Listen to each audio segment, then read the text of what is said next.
Hey guys, Austin with Off Leash here. This is Loki. He is a 4-year-old American Pit Bull Terrier mix who's going to be with me for our 3-week board and train program. A couple things about him. He's a super cool dog.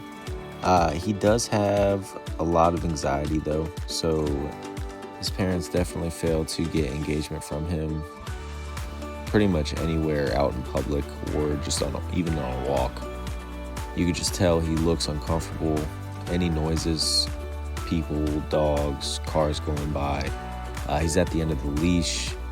Definitely just turns his listening ears off as well. So pretty much his parents just want more control of him in these environments. They want his confidence to gain and just overall an improvement of quality of life for all parties. So I am very excited to work with him. Can't wait to show you guys the progress over the next 3 weeks.